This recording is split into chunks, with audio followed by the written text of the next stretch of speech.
قلب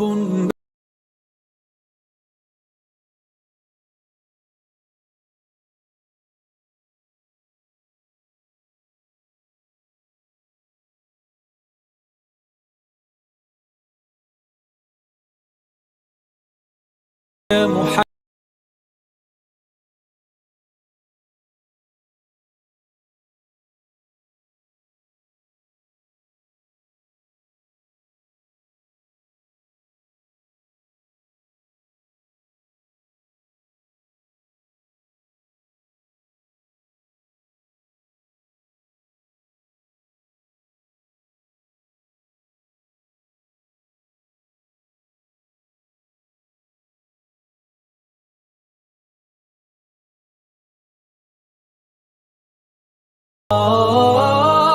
يا طيبة جئتك صبا.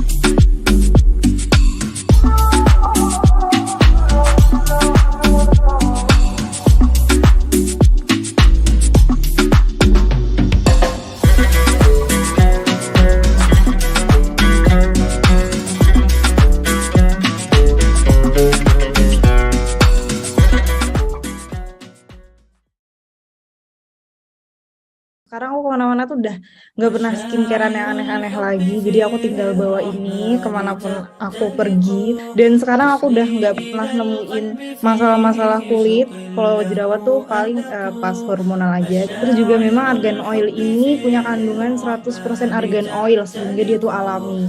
Terus nggak cuma itu aja, tapi juga bisa mengatasi dan mencegah jerawat. Kemudian bisa untuk mengatasi flek hitam. Jadi teman-teman bisa lihat testimoninya di Instagramnya Argan Lova. Itu juga bisa menghilangkan eksim, stretch mark, terus bisa membuat kulit itu lebih glowing dan fresh. Nah, nggak cuma buat wajah aja, tapi juga bisa untuk rambut. Jadi bisa untuk mengatasi rambut rontok, terus bisa mengatasi problem-problem yang ada di kuku.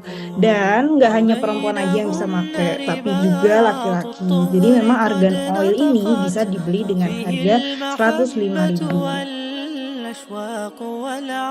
Jadi sabun salis ini kenapa sih bisa mencerahkan? Nah, jadi memang ini mengandung olive oil, terus ada alpha arbutin. Ini alpha arbutin tuh yang sering banget dipakai pencerah-pencerah yang ada di Thailand. Nah, kemudian ada bengkoang. Kita tahu ya bahwa bengkoang ini bisa untuk mencerahkan. Kemudian ada susu kambing, milk goat, ini yang juga bagus banget untuk mencerahkan.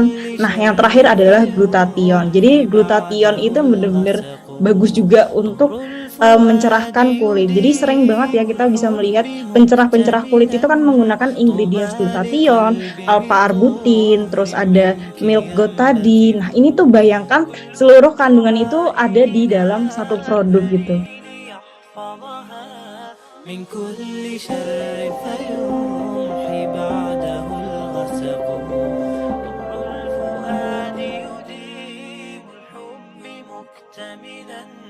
طوبى لقلب بطهر منك ينبثق.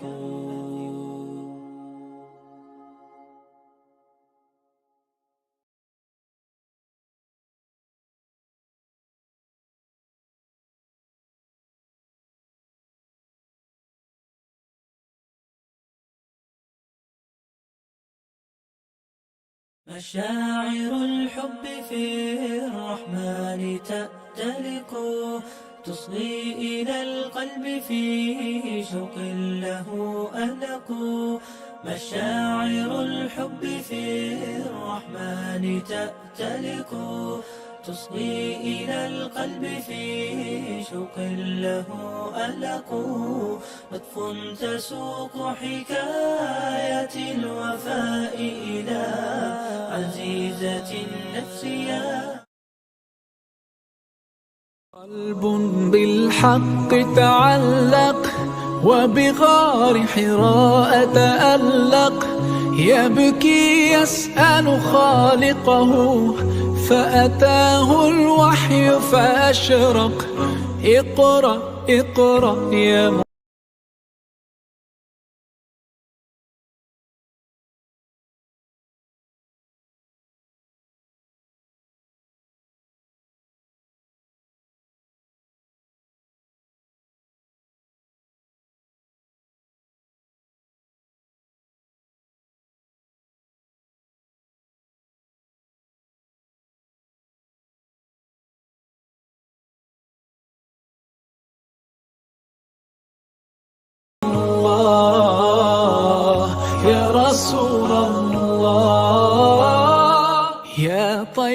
جئتك صبرا.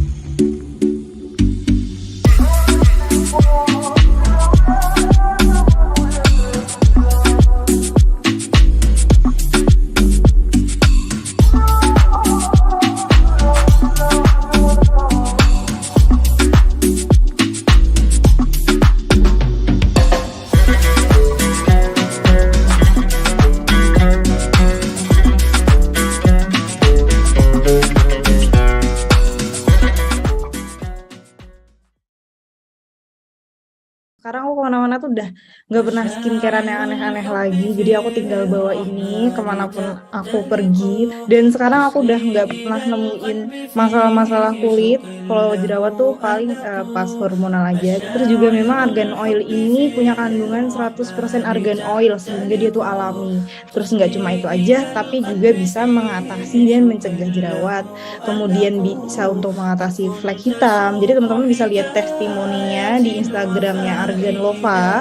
Itu juga bisa menghilangkan eksim, stretch mark, terus bisa membuat kulit itu lebih glowing dan fresh. Nah, nggak cuma buat wajah aja, tapi juga bisa untuk rambut. Jadi bisa untuk mengatasi rambut rontok, terus bisa mengatasi problem-problem yang ada di kuku. Dan nggak hanya perempuan aja yang bisa pakai, tapi juga laki-laki. Jadi memang argan oil ini bisa dibeli dengan harga 105.000. Jadi sabun Salis ini kenapa sih bisa mencerahkan? Nah, jadi memang ini mengandung olive oil, terus ada alpha-arbutin. Ini alpha-arbutin tuh yang sering banget dipakai pencerah-pencerah yang ada di Thailand. Nah, kemudian ada bengkoang. Kita tahu ya bahwa bengkoang ini bisa untuk mencerahkan. Kemudian ada susu kambing, milk goat, ini yang juga bagus banget untuk mencerahkan.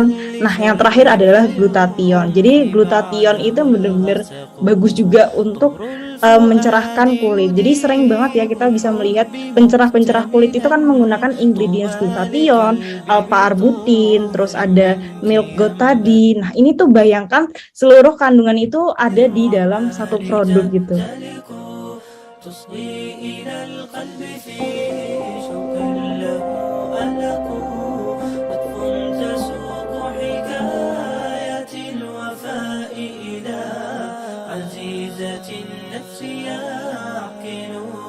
الأفق لطف تسوق حكاية الوفاء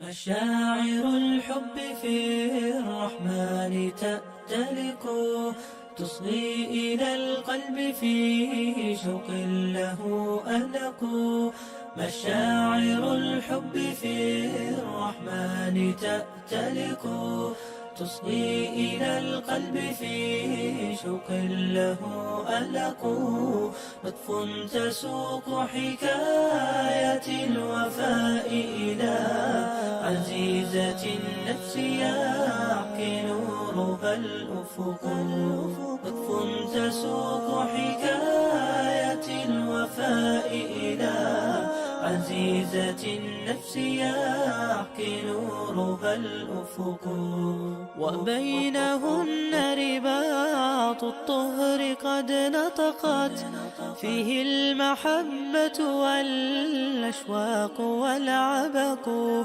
وبينهن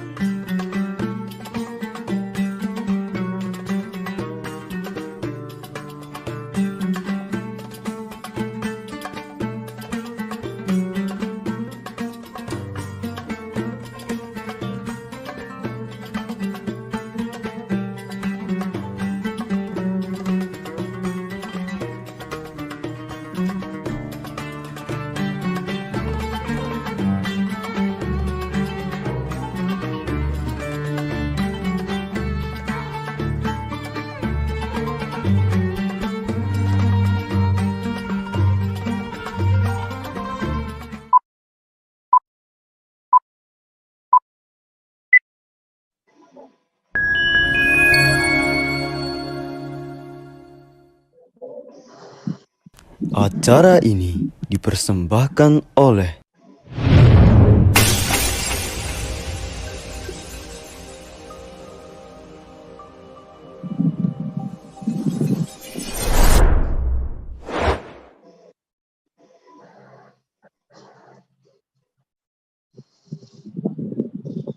Assalamualaikum warahmatullahi wabarakatuh. Alhamdulillah nahmaduhu wa nasta'inu wa nastaghfiruh wa na'udzu billahi min syururi anfusina wa min sayyiati a'malina may yahdihillahu fala mudilla lahu wa may yudlilhu fala hadiya lahu. Asyhadu an la ilaha illallah wahdahu la syarika lahu wa asyhadu anna Muhammadan 'abduhu wa rasuluh la nabiyya wa la rasulullah ba'd. Amma ba'd, alhamdulillah puji dan syukur kita panjatkan kepada Allah Subhanahu wa taala yang telah memberikan kita kesehatan, kenikmatan sehingga pada siang hari ini kita bisa bermuajahah, bertatap muka via Zoom ya. Walaupun via Zoom insya Allah tidak akan menyurutkan semangat kita untuk thalabul ilmi ya. Salawat serta salam semoga tercurah kepada junjungan kita Nabi Allah Muhammad sallallahu alaihi wasallam yang telah kita nanti-nanti syafaatnya. Baik, jazakumullah pada para peserta yang telah hadir pada kesempatan hari ini. Kita berjumpa lagi di bincang-bincang bareng Salis Group ya. Insya Allah pada kesempatan hari ini akan membahas sesuatu yang urgent ya. Kenapa? Karena sebentar lagi kita akan melaksanakannya, yaitu puasa Ramadan ya. Dan hari ini, siang ini, insya Allah kita akan membahas tentang fikih daripada Ramadan tersebut ya. Pasti banyak yang bingung nih kaitannya dengan fikih Ramadan ya. Ada yang ibu-ibu di mana dia belum sempat membayar utang tahun kemarin ya. Itu udah mau Ramadan ya. Ini gimana ini penyelesaiannya? Nah, nanti insya Allah kita akan bahas ya bersama guru kita Ustadz Siddiq Al-Jawi, Masya Allah ya. Baik, boleh absen dulu teman-teman yang ada di Zoom ini ya, bisa nama dan alamatnya ya, bisa kemudian bisnisnya ya, sekalian iklan lah ya. Nah teman-teman, bagi teman-teman yang belum tahu tentang Salis Group ya, Salis Group adalah badan usaha yang bergerak di bidang distribusi produk ya, dan bekerja sama dengan para UMKM ya, yang mana banyak produk di sana ya. Kita juga memfasilitasi ya teman-teman yang pengen ya mungkin menambah ya penghasilan ya, itu bisa digabung bersinergi dengan Salis Group ya, yaitu menjadi dropshippernya ya, Masya Allah. Nanti bisa hubungi admin ya. Dan alhamdulillah hari ini ya di Salis juga ada promo ya, Masya Allah ya. Promonya apa? Yaitu ini khusus emak-emak nih ya. Promonya beli argan oil ya, itu gratis sabun seharga 55.000 ya. Ini kesempatan emas nih ya. Dan ini Salis Group cuma buka sampai tanggal 8 besok ya, 8 Maret ya. Nah silakan dimaksimalkan. Baik, kita cek dulu guru kita apakah sudah hadir. Assalamualaikum Ustadz Siddiq, apakah sudah hadir?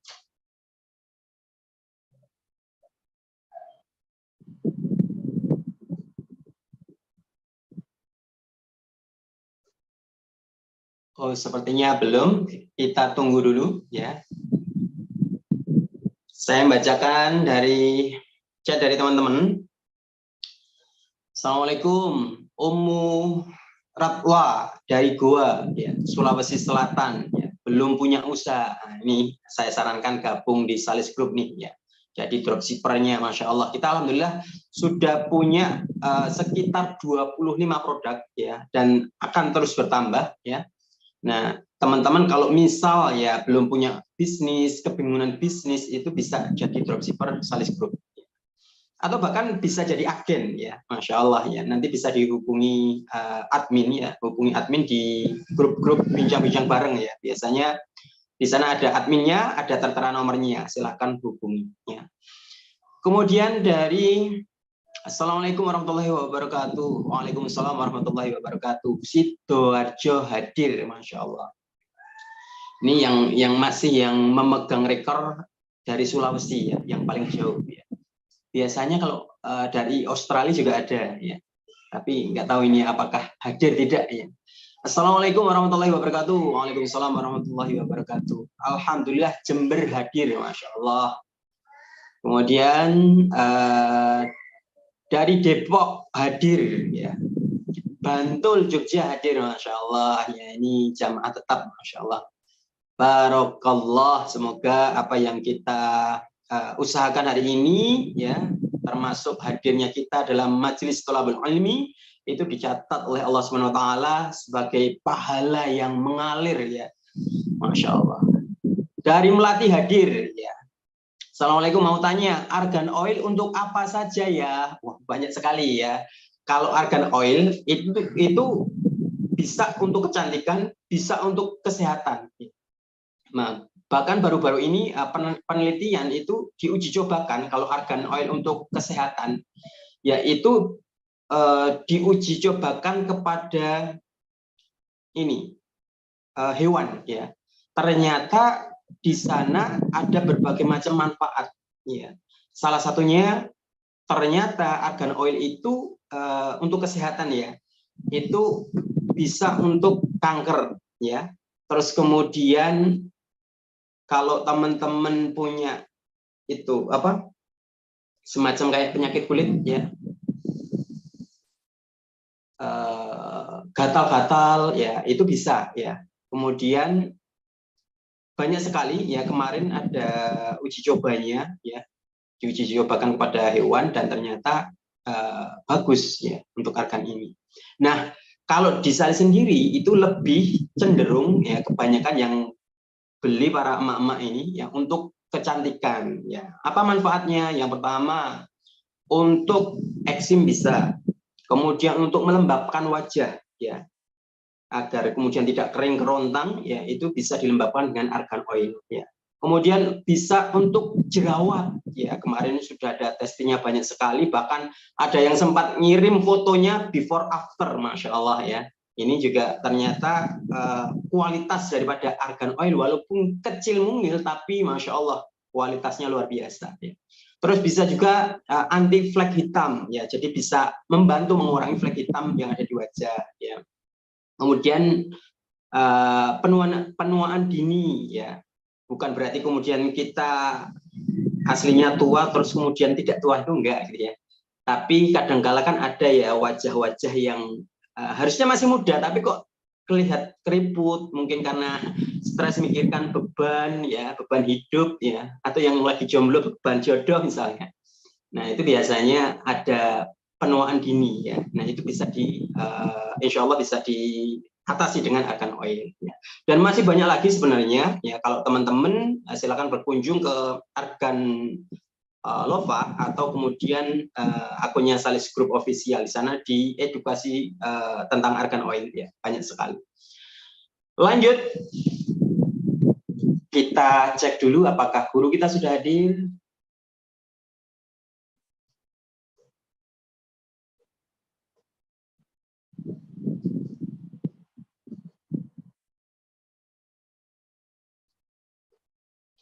Oh, belum ya.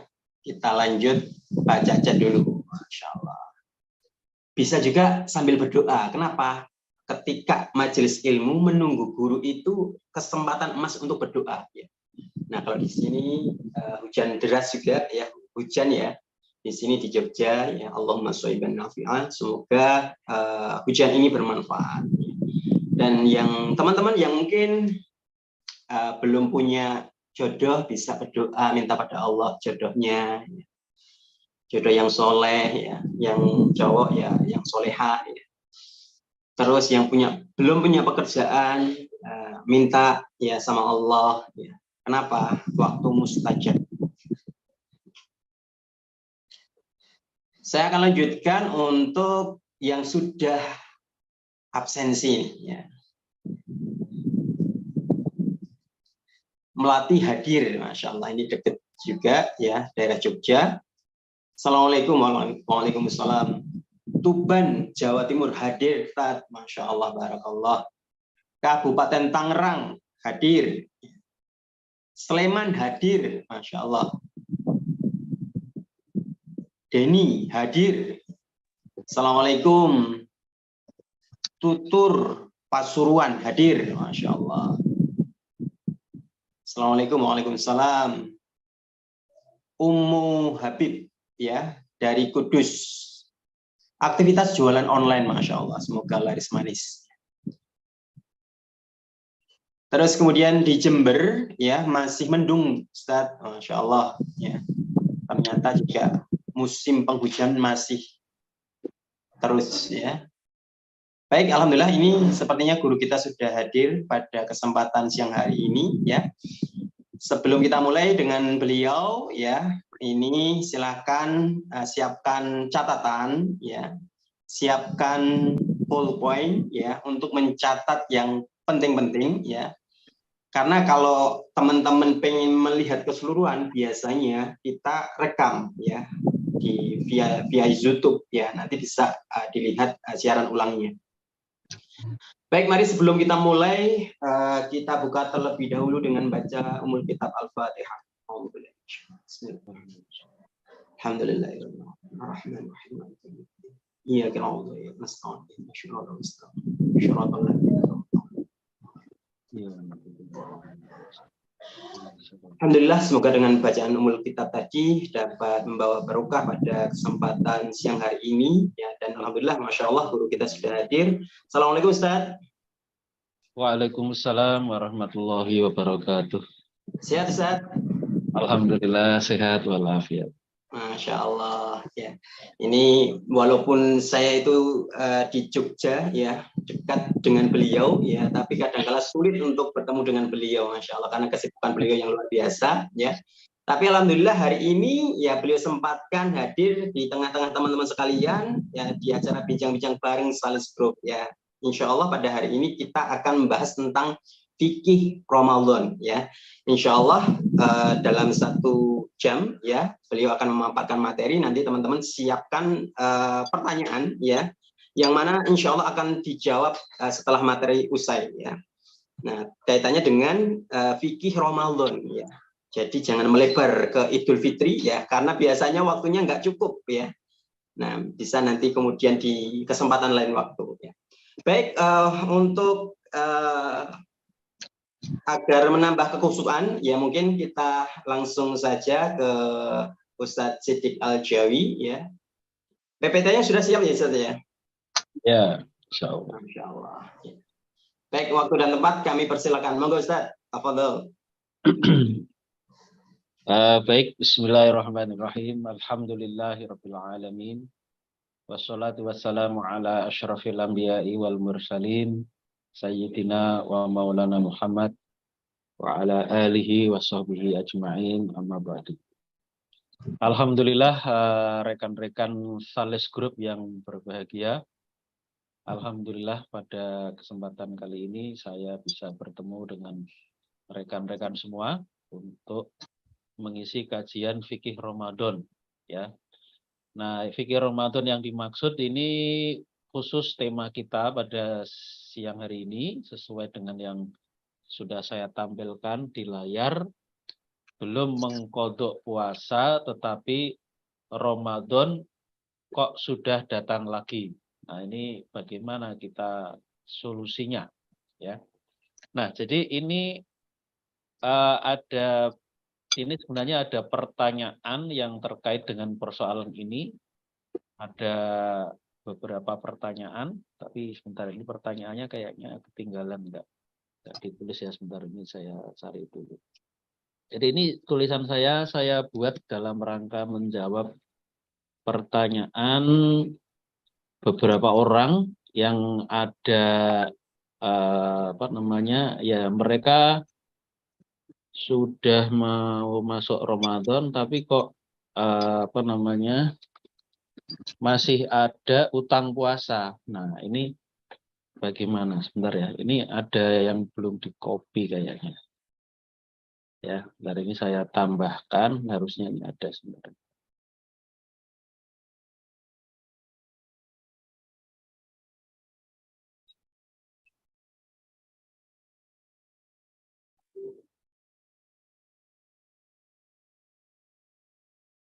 Sebentar ya, saya perbaiki sebentar. Ini ada yang ketinggalan materinya.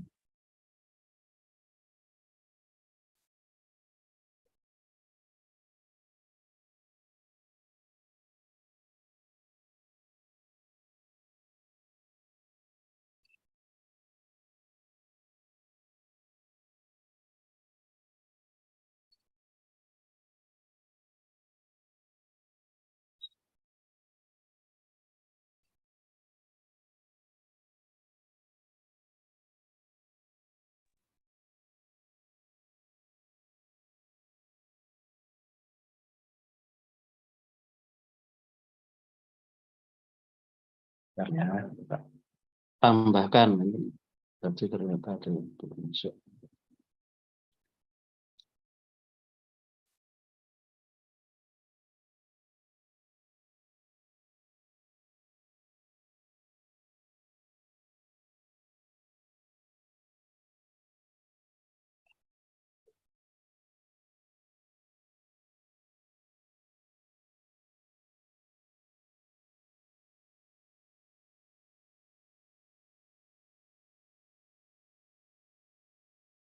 Ya, sudah kelihatan apa belum? Ustaz Salis minta direspon dulu.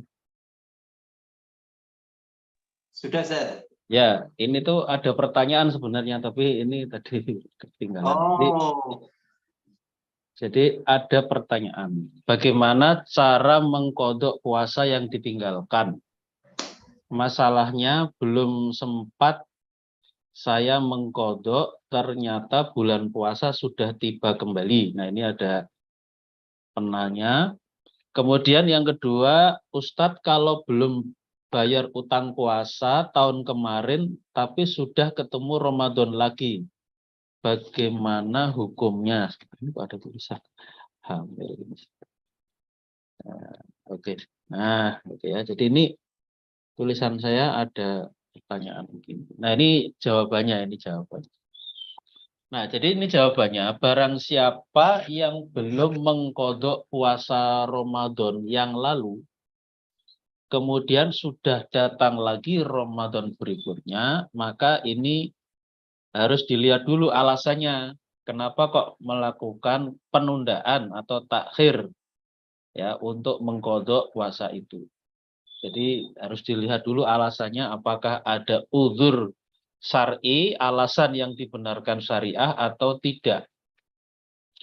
Jadi kalau ada penundaan yang itu karena ada uzur syar'i atau alasan syar'i seperti sakit ya, atau misalnya nifas, atau perempuan itu menyusui ya, atau dia sedang hamil, maka penundaan itu tidak apa-apa, tidak berdosa ya. Jadi istilahnya dimaafkan. Ya. Demikian menurut seluruh mazhab fikih, tidak ada khilafiyah atau tidak ada perbedaan ya, karena ada alasan yang dibenarkan syariah. Nah, tetapi kalau penundaan itu tidak ada uzur, jadi ya sehat-sehat saja, tidak sakit. Kalau perempuan ya mungkin dia tidak dalam keadaan nifas atau tidak haid, ya, tidak menyusui, ya mungkin karena alasan yang macam-macam ya, mungkin sibuk kerja, sibuk ini, tapi sebenarnya dia tidak dalam kondisi ada uzur syar'i. Nah, di sini ada dua pendapat. Ya, yang pertama ini mengatakan kalau dia menunda itu ada istilahnya apa ya? Ada kafarotnya, yaitu membayar fidyah. Tapi nanti pendapat yang kedua mengatakan nggak ada fidyahnya.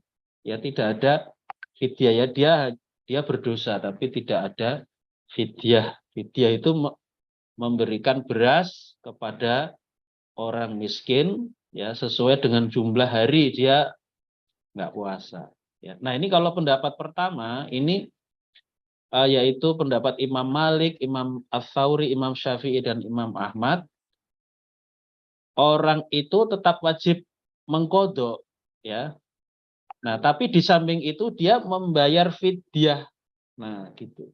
Jadi kalau misalnya Ramadan yang kemarin puasa bukan puasa, utangnya 10 hari ya, utang 10 hari tapi dia tidak ada alasan syar'i ya, tidak ada uzur syar'i. Kok tiba-tiba ini sudah Ramadan gitu.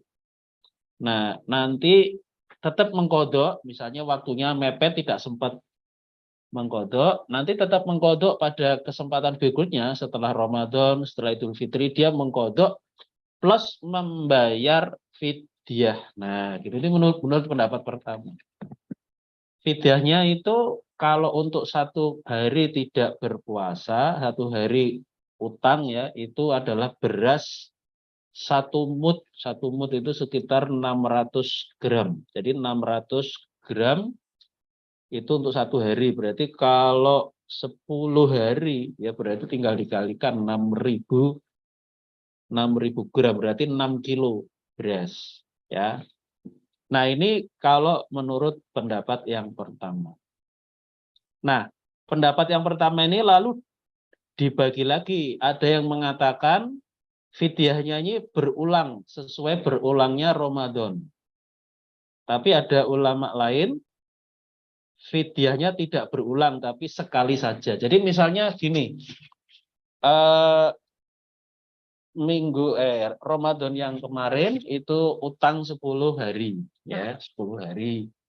Kemudian sudah tiba Ramadan sekarang, belum dikodok. Nah, berarti kan itu membayar fidyah kan.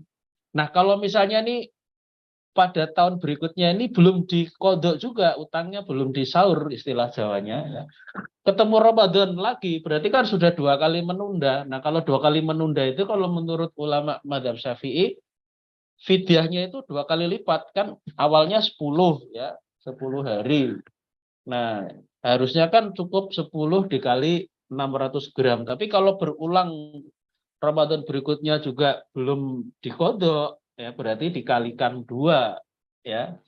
Berarti 10 hari ya jadi 20 hari telat gitu. Nanti kalau 3 Ramadan ya berarti 10 kali 3 gitu. Tetapi ada ulama lain yang mengatakan fidyahnya hanya sekali, tidak berulang atau berlipat ganda sesuai dengan berulangnya Ramadan. Nah, ini kalau yang banyak diamalkan di Indonesia ini ya ini mazhab Syafi'i. Tapi ini nanti kita tinjau lagi. Nah, sekarang kita teliti dalilnya. Jadi kalau yang mewajibkan fidyah tadi di samping mengkodok, ini apa yang menjadi dalil? Nah, ini yang menjadi dalil itu adalah pendapat sejumlah sahabat Nabi, ya. Jadi pendapat sejumlah sahabat diantaranya Ibnu Umar, Ibnu Abbas, dan Abu Hurairah itu mengatakan kalau orang itu menunda kodok puasanya sampai tiba Ramadan berikutnya, itu kan di samping mengkodok ada fidyah. Nah, ini pendapat beberapa sahabat ini. Ada Ibnu Umar, Ibnu Abbas, Abu Hurairah. Nah, ini ada satu penjelasan dari Imam At-Tohawi. Ya, Imam Tohawi meriwayatkan dari Yahya bin Aksam. Ya, dia mengatakan, aku mendapati pendapat ini dari 6 sahabat yang tidak aku ketahui dalam masalah ini ada yang berbeda pendapat dengan mereka. Ya, wajadtuhu an sittin minas sahabati la a'lamu lahum fihi mukhalifan. Nah, itu bahasa Arabnya ada. Jadi belum sempat saya tulis Arabnya. Nah, ini yang mewajibkan fidyah ya. Tetapi ini kemudian dikritisi oleh seorang ulama, yaitu Imam Syaukani, bahwa Imam Syaukani menjelaskan dalil lain bagi pendapat pertama tadi ya. Jadi kalau penundaan itu terjadi itu di samping mengkodok ada fidyah. Nah, ini ada sebuah hadis tapi statusnya dhaif atau lemah dari Abu Hurairah dari Nabi SAW tentang seorang laki-laki yang sakit di bulan Ramadan, lalu dia tidak berpuasa. Kemudian dia sehat tapi tidak mengkodok hingga datang bulan Ramadan berikutnya. Maka Nabi mengatakan, yasumul ladzi adrakahu tsumma yasumus syahra alladzi aftara fihi wa yut'imu kulla yaumin miskinan, ya. Dia berpuasa untuk bulan Ramadan yang menyusulnya itu. Kemudian dia berpuasa untuk bulan Ramadan. Kemudian dia berpuasa untuk bulan ini suaranya ada yang balik ya suaranya. Coba dicek dulu. Jadi Nabi mengatakan dia berpuasa untuk bulan Ramadan yang menyusulnya itu. Kemudian dia berpuasa untuk bulan Ramadan yang dia berbuka padanya. Dan dia memberi makan seorang miskin untuk setiap hari dia tidak berpuasa. Artinya ini membayar fidyah. Ya. Nah, ini ada hadis yang demikian yang diriwayatkan oleh Imam Ad-Daraqutni, ya. Tetapi hadis ini dinilai hadis yang dhaif oleh Imam Syaukani. Nah, oke. Jadi itu pendapat pertama yang mengatakan kalau kita belum sempat mengkodok, sudah datang Ramadan lagi, intinya adalah kita harus mengkodok dan membayar fidyah. Nah, fidyah itu ada yang mengatakan sekali saja, ada yang mengatakan berulang-ulang. Kalau penundaan itu juga terjadi berulang-ulang. Nah, ada pendapat yang kedua yang mengatakan, ini dari Imam Abu Hanifah, kemudian juga ada Imam Hasan Basri, Imam Ibrahim An-Nakhai, Imam Al-Muzani. Ini Imam Muzani ini muridnya Imam Syafi'i. Kemudian Imam Dawud bin Ali. Mereka mengatakan, orang yang menunda qada puasa sampai datang Ramadan berikutnya, tidak ada kewajiban apapun kecuali qada, ya, hanya mengqada. Jadi tidak ada kewajiban membayar fidyah, ya. Nah, ini disebut dalam beberapa kitab fikih, ada Bidayatul Mujtahid, ada ya, kitabnya Syekh Wahbah Az-Zuhaili, ya. Nah, dalilnya ini adalah kemutlakan, ya, di dalam surat Al-Baqarah ayat 183. Fa'iddatum min ayyamin ukhor. Jadi kalau orang itu berutang puasa, ya dia wajib mengkodok, ya, wajib membayarnya utang itu yang ditinggalkan pada hari-hari yang lain di bulan selain Ramadan, ya. Nah, jadi ini perlu saya tambahkan, kalau Imam Abu Hanifah sendiri memang membolehkan mengkodok puasa itu kapan saja, ya. Jadi tidak terbatas pada tahun itu. Nah, jadi kalau tahun kemarin itu ada yang utang puasa kita, yang ada yang belum kita kodok, itu kodoknya bisa kapan-kapan, nggak harus tahun ini. Nah, ini menurut pendapat Imam Abu Hanifah. Ya. Kenapa? Karena beliau mengatakan kewajiban puasa itu, mengkodok puasa itu bersifat muwassaun, kewajiban yang luas atau lapang waktunya, ya.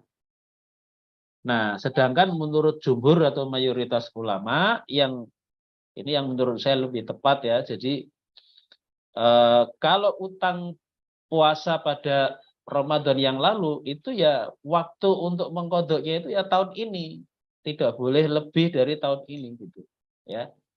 Jadi tidak boleh tahun depan lagi, gitu, enggak boleh. Jadi ini ada satu hadis dari Aisyah. Beliau mengatakan, ma qadaitu syai'an mimma yakunu alayya min Ramadan illa Sya'bana.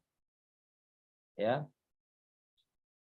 Hatta kubidha Rasulullah sallallahu alaihi wasallam. Jadi aku tidaklah mengkodok sesuatu pun dari apa yang wajib atasku dari bulan Ramadan kecuali di bulan Sya'ban hingga wafatnya Rasulullah sallallahu alaihi wasallam. Jadi ini Aisyah ini artinya ketika dia ada utang puasa pada bulan Ramadan yang lalu, itu pada bulan Sya'ban inilah bulan untuk mengkodok utang-utang puasa itu. Jadi tidak sampai bertemu Ramadan dalam keadaan punya utang puasa. Nah, itulah Aisyah. Jadi ini menjadi dalil, ya, walaupun ini perbuatan Aisyah, tetapi diketahui oleh Rasulullah, kan, beliau satu rumah dengan Rasulullah. Jadi ini pendapat yang lebih tepat. Jadi kalau utang puasa di bulan Ramadan yang lalu, ya bayarnya tidak boleh kapan-kapan, bayar utangnya itu wajib dibayar pada tahun itu juga, maksimal atau paling lambat itu bulan Sya'ban itu sudah selesai, ya. Nah, dari berbagai pendapat itu, ini saya tegaskan pendapat yang rojih atau yang lebih kuat, karena ada pendapat ini, pendapat itu, ini perlu untuk ditarjih. Nah, mengenai kewajiban membayar fidyah, ini kalau dalam kajian saya ini tidak kuat dalilnya, intinya begitu, ya. Jadi kalau kita berulang-ulang bukan berulang-ulang, ketika kita itu tidak membayar puasa kita, utang puasa, lalu tiba Ramadan, ya, tanpa suatu uzur, ya tidak ada alasan syar'i, ya berarti kita berdosa. Gitu. Nah, cara mengatasinya bagaimana? Ya mengkodok tanpa ditambah dengan fidyah.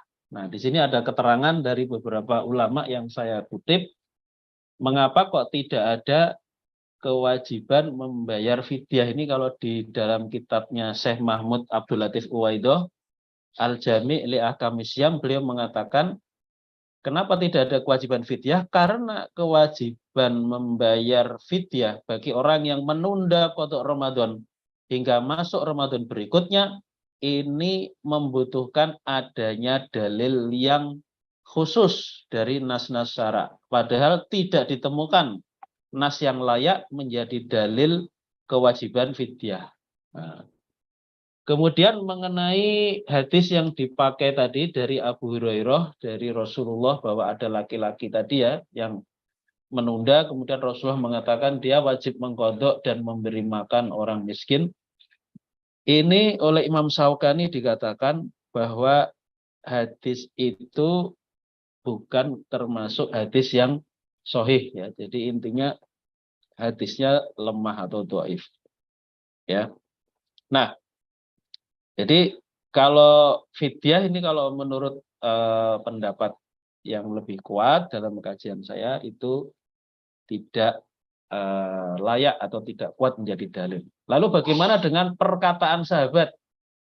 Ya, tadi kan ada beberapa sahabat yang mengatakan di samping qadha ada bayar fidyah sebagai kafarat atau penebus dosa. Nah, di sini perlu diketahui bahwa pendapat sahabat ini tidak termasuk sumber hukum Islam. Ya, walaupun ini khilafiyah, ada juga ulama yang menganggap pendapat atau ijtihad sahabat itu adalah sumber hukum Islam. Tetapi pendapat yang lebih kuat dalam masalah ini adalah tidak menjadi sumber hukum Islam. Ya, oke. Ringkasnya demikian. Nah, berikutnya mengenai waktu qadha. Jadi kalau tadi persoalan fidyah ya intinya dalilnya tidak kuat. Jadi kalau ada yang menunda mengqadha puasa sampai datang Ramadan berikutnya tidak ada kewajiban fidyah, yang ada qadha saja. Nah, sekarang kalau mengqadha, mana yang lebih kuat pendapatnya antara mazhab Abu Hanifah yang mengatakan itu bisa diqadha kapan saja dan mazhab jumhur yang mengatakan bahwa mengqadha itu ya harus di tahun itu maksimal bulan Sya'ban, jangan sampai melampaui bulan Sya'ban. Nah, yang lebih tepat adalah pendapat jumhur, bukan pendapat Imam Abu Hanifah ya rahimahullah. Jadi mengqadha puasa itu waktunya terbatas, bukan waktunya itu lapang sebagaimana pendapat Imam Abu Hanifah. Jadi kalau qadha wajib dilakukan sebelum masuknya Ramadan berikutnya. Ya. Jadi kalau dia menunda tanpa ada uzur, maka berarti dia berdosa. Ya, ini dalilnya hadis dari Aisyah tadi. Jadi Aisyah ketika mengqadha puasa itu ya selambat-lambatnya itu beliau lakukan pada bulan Sya'ban, itu sudah beliau selesaikan ya. Nah, jadi ini ada keterangan juga walaupun itu perbuatan Aisyah tapi itu statusnya sama dengan hadis Nabi karena itu tidak mungkin kecuali diketahui oleh Nabi. Nah, ini kalau dalam ilmu hadis disebut hadis yang secara redaksi itu disebut mauquf, tapi secara hukum itu marfu ya. Itu perbuatan sahabat tapi itu sebenarnya adalah berasal dari Rasulullah karena Rasulullah tidak mungkin tahu, tidak mungkin tidak tahu ya. Oke. Nah, jadi itu ringkasnya demikian. Jadi itu perbuatan Aisyah tapi itu sama dengan hadis Nabi. Nah, jadi itulah kesimpulannya. Nah, jadi kesimpulannya dari seluruh uraian di atas disimpulkan bahwa orang yang menunda qadha hingga Ramadan berikutnya hanya berkewajiban qadha, tidak ada kewajiban membayar fidyah. Kemudian yang kesimpulan kedua, dalam hal waktu mengqadha, membayar utang puasa, maka pendapat yang lebih kuat itu wajib dilaksanakan selambat-lambatnya pada bulan Sya'ban, dan berdosa jika seseorang menunda qadha itu hingga masuk Ramadan berikutnya. Nah, inilah kesimpulan dari kajian kita. Baik, saya kira demikian ya teman-teman grup Salih yang berbahagia dimanapun Anda berada. Nah, itulah materi kajian kita terkait dengan kewajiban mengqadha puasa, ternyata belum selesai tapi kok Ramadan sudah datang, itu bagaimana ya? Nah, itulah tadi jawabannya. Nanti insya Allah ini materi ini akan kita share ya, mungkin saya edit sedikit nanti ya. Baik, terima kasih. Wassalamualaikum warahmatullahi wabarakatuh.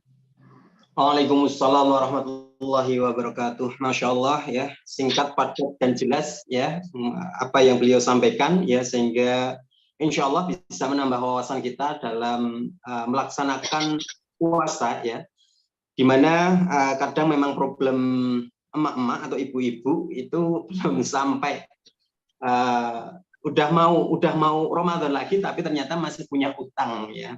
Nah, ini harus hati-hati ibu-ibu, kata beliau ini harus dibayar hari ini ya, bayar waktu tahun ini ya, jangan kemudian menunda tahun depan ya.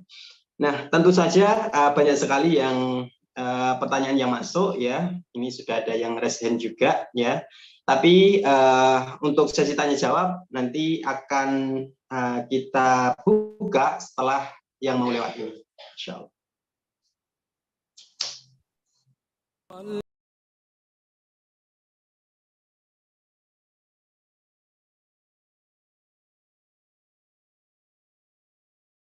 خالقه فأتاه الوحي فأشرق اقرأ اقرأ يا محمد.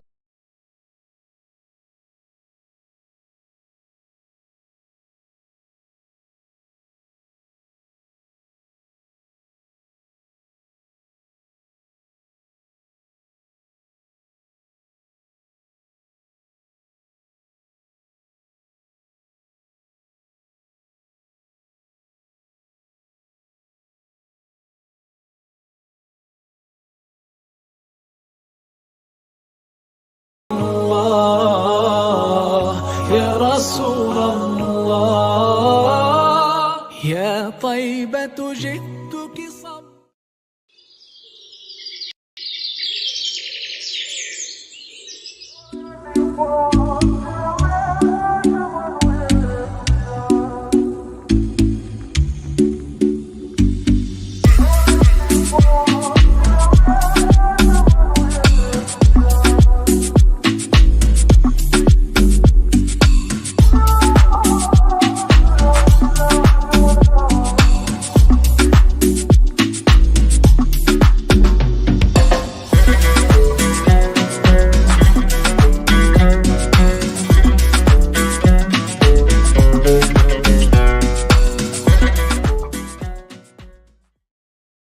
Sekarang aku kemana-mana tuh udah nggak pernah skincarean yang aneh-aneh lagi, jadi aku tinggal bawa ini kemanapun aku pergi. Dan sekarang aku udah nggak pernah nemuin masalah-masalah kulit. Kalau jerawat tuh paling pas hormonal aja. Terus juga memang argan oil ini punya kandungan 100% argan oil, sehingga dia tuh alami.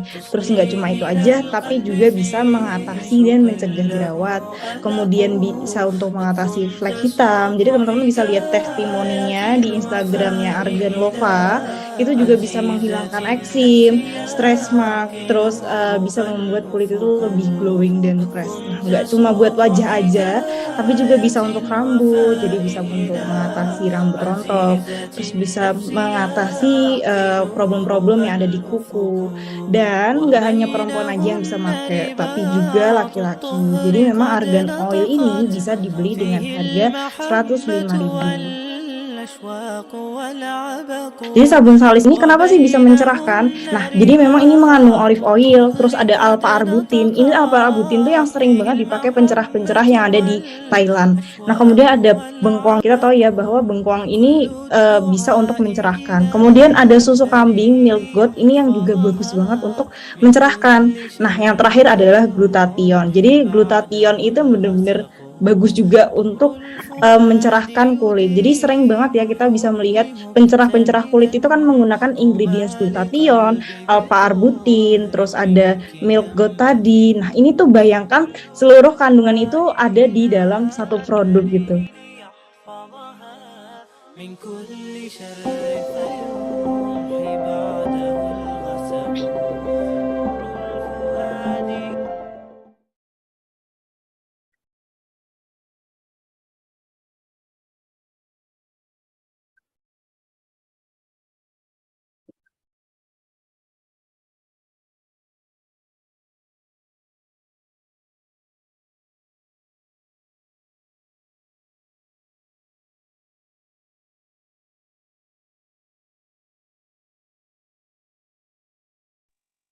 Baik, alhamdulillah kita lanjut lagi untuk sesi tanya jawab ya. Ini udah beberapa yang masuk pertanyaannya dan dibuka.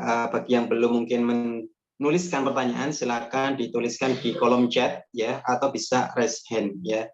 Untuk yang jamaah di YouTube juga bisa ya, silakan komen ya, bertanya melalui komentar YouTube ya. Nanti insya Allah akan dijawab oleh Ustadz Siti Al-Jawi. Yang pertama kita persilakan untuk Ibu Rosi ya. Mungkin waktu dan tempat kita berikan. Ibu Rosi. Assalamualaikum Ibu Rosi.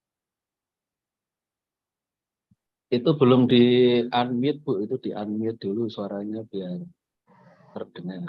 Mic belum dibuka. Nah, sudah. Tadi saya unmute nggak bisa, soalnya dari sana di-mute saya. Oh, dari itu. Di-mute paksa, Ustadz. Nah, teman-teman, Assalamualaikum warahmatullahi wabarakatuh. Waalaikumsalam warahmatullahi wabarakatuh. Bertanya Ustadz, kalau misalkan case-nya itu, kalau perempuan itu kan hamil, kemudian menyusui. Nah, itu di tahun awal itu, awal-awal kehamilan, yang dia itu punya riwayat keguguran, sehingga sama dokter itu disarankan kalau bisa kan untuk tidak berpuasa, karena kan sedang kayak minum obat gitu loh Ustadz, seperti kayak perawatan kayak gitu. Nah, kemudian di tahun kedua setelah melahirkan ternyata masuk lagi bulan Ramadan dan kondisi menyusui, sehingga ternyata ASI-nya itu sedikit gitu loh Ustadz. Akhirnya tidak berpuasa lagi selama 1 bulan penuh. Nah, itu apakah kondisi seperti itu diperbolehkan cukup membayar fidyah aja atau fidyah dengan qadha atau gimana Ustadz? Terus kasus yang kedua itu kalau misalkan kondisinya itu sakit kritis, katakanlah misalnya itu sakit kanker itu ya Ustadz ya, dan itu masih punya utang puasa kayak gitu. Nah, itu apa diperbolehkan hanya dengan membayar fidyah? Jazakallahu ya Ustadz. Ya.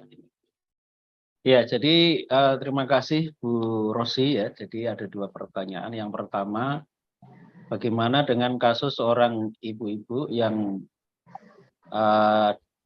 pada tahun pertama dia tidak berpuasa Ramadan karena hamil ya dan ada masalah. Pada tahun kedua ada Ramadan, dia masih sudah melahirkan tapi masih menyusui. Nah, ini bagaimana? Apakah qadha, apakah fidyah, apa qadha plus fidyah? Ya, jawabannya itu mengqadha, bukan fidyah. Ya, jadi tidak boleh diganti fidyah. Ya, jadi sesuai dengan surat Al-Baqarah ayat 184 itu ya fa'idatum min ayamin ukhor. Jadi itu dianggap kalau orang yang tidak mampu karena kondisi fisik itu ya kondisi marid ya. Jadi famangka nama ridon aw ala safarin fa'iddatum min ayamin ukhor. Ya, barang siapa yang dalam kondisi sakit ya atau dalam perjalanan lalu dia tidak berpuasa, maka dia wajib mengkodok ya, membayar utangnya itu pada hari-hari yang lain ya di luar bulan Ramadan. Ya, jadi kalau untuk kasus tadi wanita awalnya hamil lalu tahun kedua Ramadan ketemu Ramadan yang kedua sedang menyusui, itu yang diwajibkan adalah kodok. Jadi bukan kodok plus fidyah, bukan pula fidyah saja. Nah, perlu saya jelaskan, yang tergolong orang-orang yang bisa mengganti puasa dengan fidyah itu hanya 3 golongan. Ya, yang di dalam Quran itu disebut sebagai, ini di dalam Al-Quran, Al-Baqarah 185, yaitu وَعَلَى الَّذِينَ يُطِيقُونَهُ فِدْيَةٌ طَعَامُ miskin. Kemudian wajib orang-orang yang tidak mampu berpuasa, maka dia وَعَلَى الَّذِينَ يُطِيقُونَهُ فِدْيَةٌ, maka dia wajib mengeluarkan fidyah ta'amu miskin, yaitu memberi makan atau bahan makanan pokok kepada orang miskin. Nah, ayat ini tertuju kepada siapa? Ini tertuju kepada 3 golongan. Pertama, itu adalah orang-orang yang sudah lanjut usia yang tidak kuat puasa. Ya, kalau dalam bahasa Arab itu disebut as-saikhul kabir atau as-saikhatul kabiroh.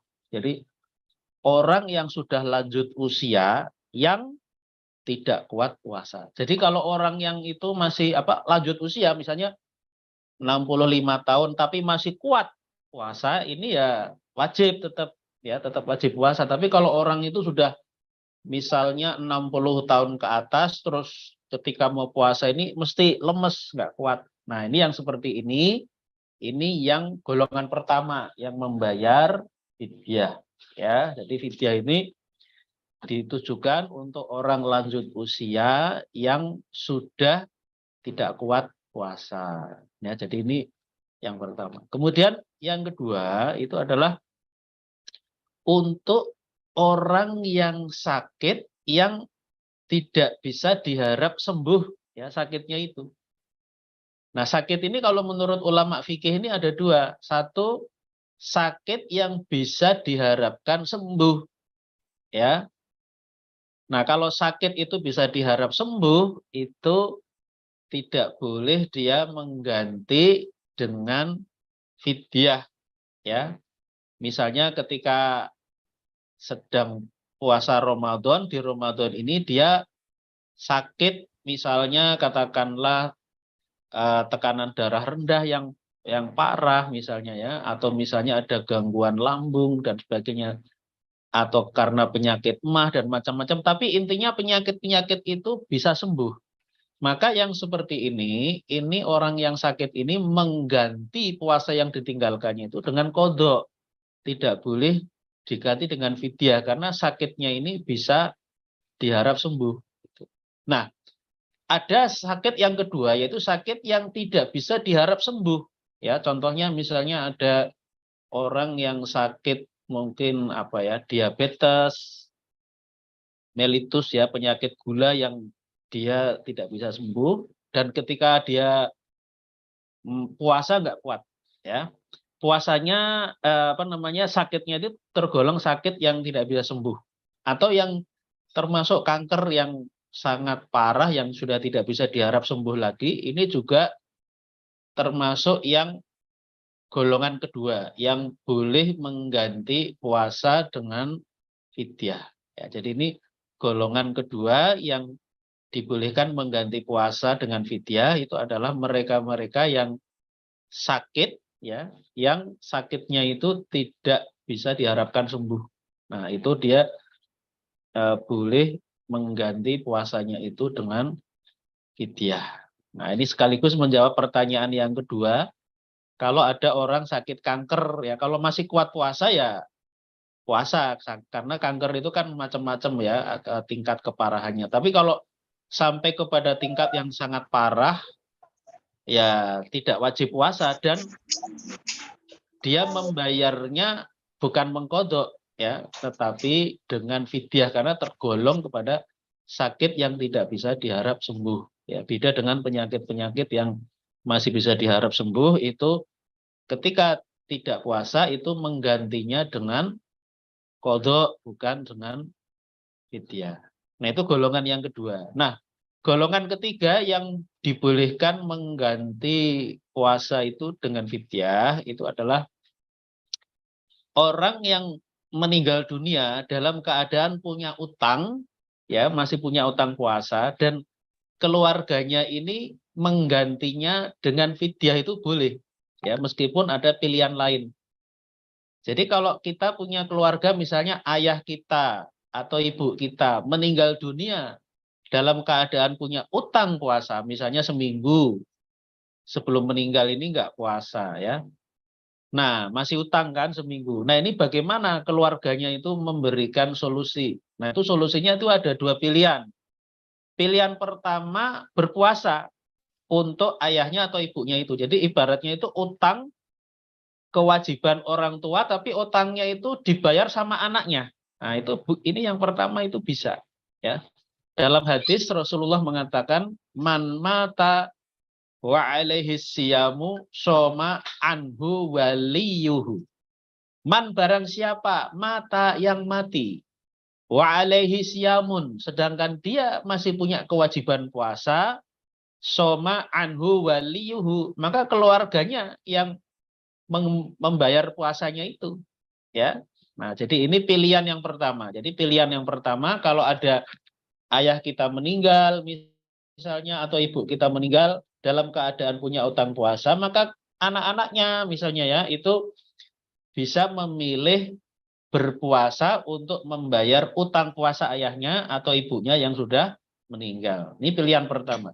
Pilihan yang kedua adalah membayar fidyah gitu. Karena sudah tidak mungkin lagi. Jadi ini kalau penyakit yang tidak bisa diharap sembuh saja itu fidyah, ini apalagi ini sudah meninggal ya berarti juga boleh gitu.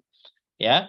Jadi ini pilihan yang kedua, dibayar fidyah ya. Jadi 1 hari tidak berpuasa itu keluarkanlah beras ya sebanyak 6 ons atau 600 gram, itulah pengganti 1 hari tidak puasa. Jadi misalnya ayah kita atau ibu kita meninggal dunia dalam keadaan punya utang misalnya 10 hari, ya berarti kita bayar fidyahnya itu ya 10 dikalikan 6 ons. Berapa itu? Ya 6 kilogram. 6 kilogram beras, kita beli beras, kita berikan kepada orang miskin. Nah, itu cara bayar fidyahnya demikian.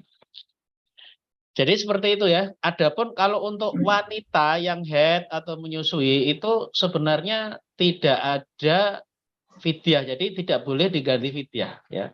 Kalaupun ada pendapat yang mengatakan itu sebenarnya pendapat sahabat dari Ibnu Abbas. Cuma pendapat dari Ibnu Abbas ini kontradiktif. Di satu riwayat itu Ibnu Abbas dikatakan perempuan yang haid atau menyusui, bukan haid, salah, hamil ya, perempuan yang hamil atau menyusui itu dia bisa membayar fidyah ya.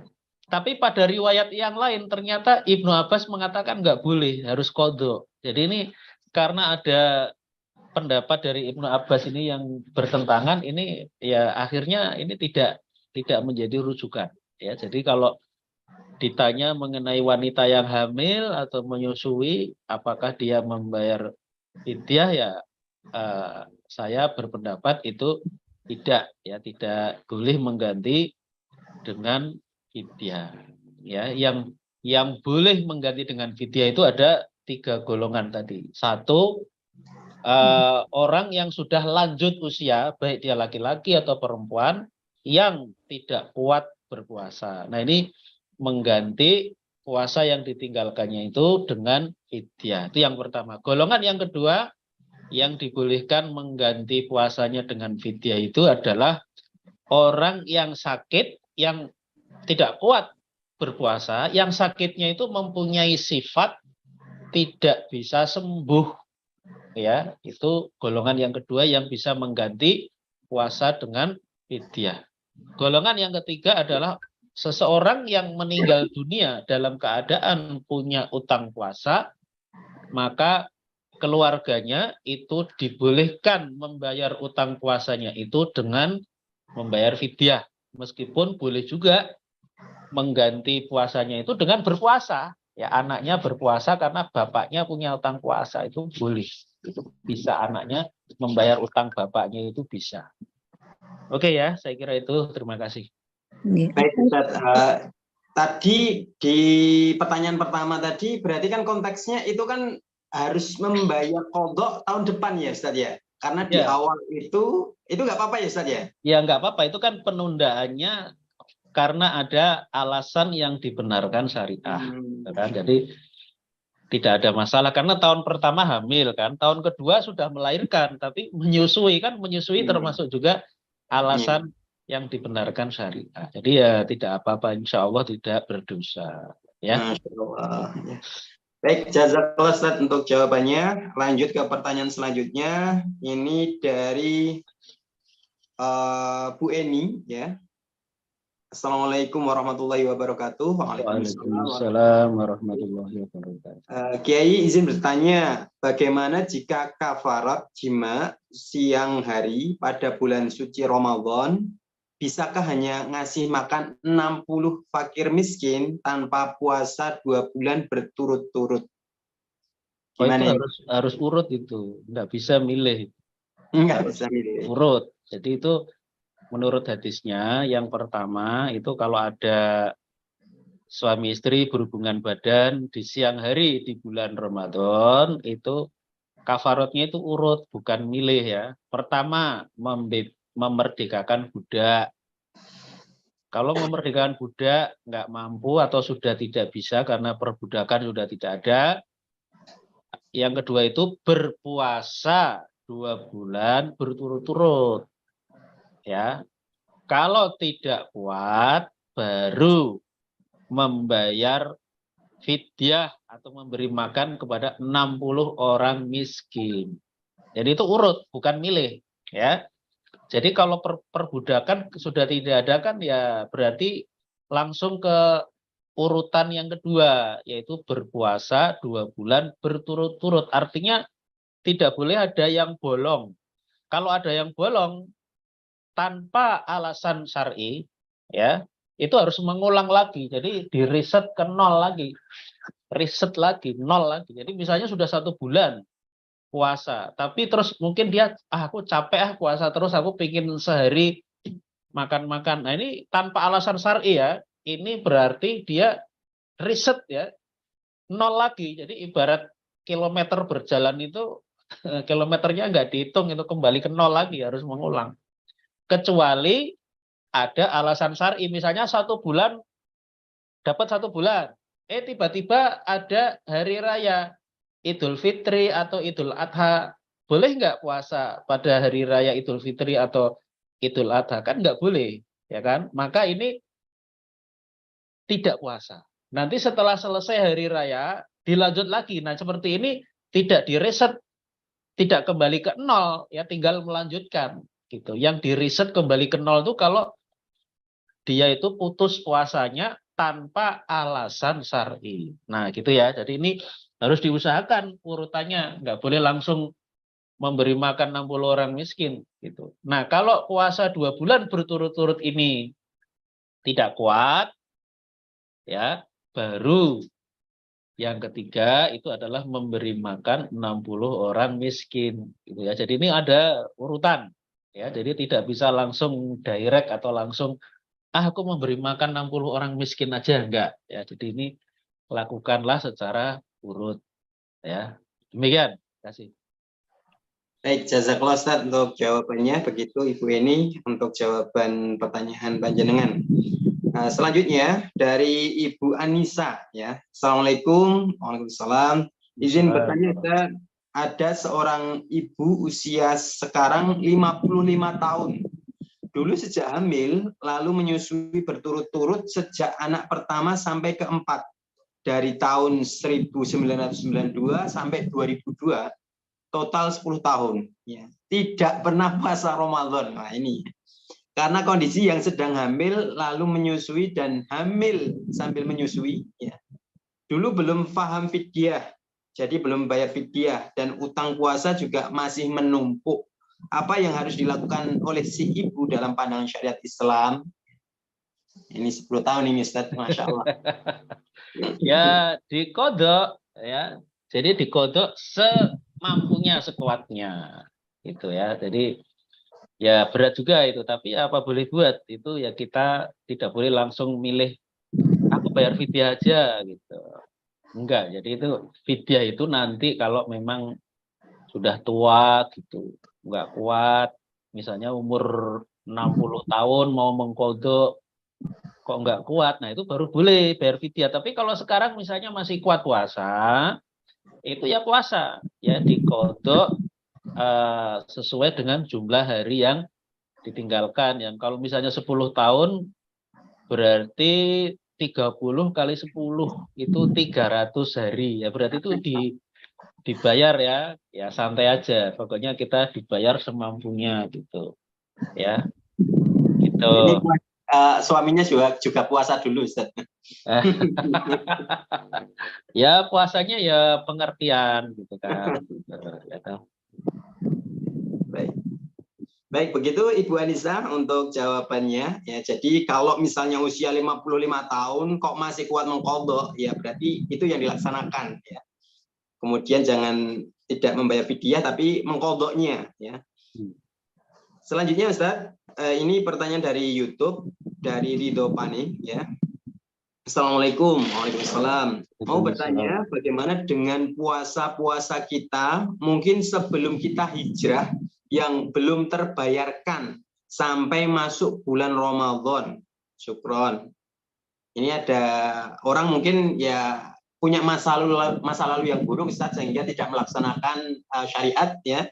Nah, ini sudah hijrah. Nah, itu cara dia untuk membayar Ramadannya yang kemudian dia tinggal itu bagaimana Ustaz? Ya dikodok sesuai dengan jumlah hari yang dia tidak berpuasa. Jadi sama antara yang orang yang sudah berhijrah sama yang belum hijrah ya. Intinya ketika dia berpuasa wajib tapi kok dia makan ya berarti itu kan harus dikodok. Ya berarti jawabannya dikodok, itu ibarat utang ya, jadi dikodok. Nah kalau misalnya lupa berapa kali ya dikira-kira dalam jumlah yang melampaui ya, jangan kurang. Misalnya kayaknya 3 tahun saya nggak puasa misal. 3 tahun itu ya tinggal dihitung 30 kali 3 90. Nah mungkin itu jangan kurang, misalnya bukan 90 tapi misalnya menghitungnya itu bukan 30 kali 3 tapi ngambilnya 29 kali 3. Nah, nanti kurang itu, bisa khawatir kurang. Jadi lebih baik itu cara ngitungnya dikira-kira tapi kira-kira yang lebih ya dalam posisi aman. Ya. Jadi seperti itu. Jadi ketika kita punya utang ya bayar sesuai dengan utang kita berapa. Lebih baik kalau misalnya kita ragu-ragu dilebihkan. Ya, intinya demikian. Terima kasih. Kecuali kalau hijrahnya ini dari non ke muslim ya Ustaz ya, nggak bayar ya Ustaz? Ya, ini beda tadi. Kalau hijrahnya misalnya dari muslim yang tidak taat menjadi muslim yang taat. Ya, misalnya kalau dulu muslim yang misalnya pacaran atau misalnya muamalahnya pakai riba, pakai bank, sekarang nggak lagi pakai riba. Nah, itu dari muslim tidak taat kan menjadi taat. Nah, ini seperti yang tadi saya jelaskan. Jadi utangnya tetap. Tapi kalau yang dari non-muslim menjadi muslim ya itu tidak ada kewajiban membayar utang puasa dulu ketika masih Kristen misalkan, itu nggak ada. Ya, oke, makasih. Baik, jazakallah Ustaz untuk jawabannya. Lanjut untuk pertanyaan selanjutnya dari YouTube, masih dari YouTube, dari Ibu Juwariah Ari. Assalamualaikum Ustaz. Izin bertanya Waalaikumsalam. mengenai fidyah, apakah harus berupa makanan yang sudah dimasak atau bahan makanan yang belum dimasak? Syukron. Ya, jadi fidyah itu berupa bahan makanan, ya, berupa beras. Jadi bukan nasi, beras. Kalau dalam bentuk uang ini sebagian ulama membolehkan, ya. Walaupun kalau saya pribadi lebih condong kepada pendapat yang namanya fidyah itu ya yang lebih tepat itu berupa bahan makanan, bukan berupa uang yang senilai. Jadi kalau menurut pendapat fikih dari berbagai madhab, kalau jumhur ulama, mayoritas ulama dari 3 madhab, madhab Maliki, madhab Syafi'i, dan Hambali itu mengatakan wajib berupa bahan makanan, maksudnya nggak boleh uang.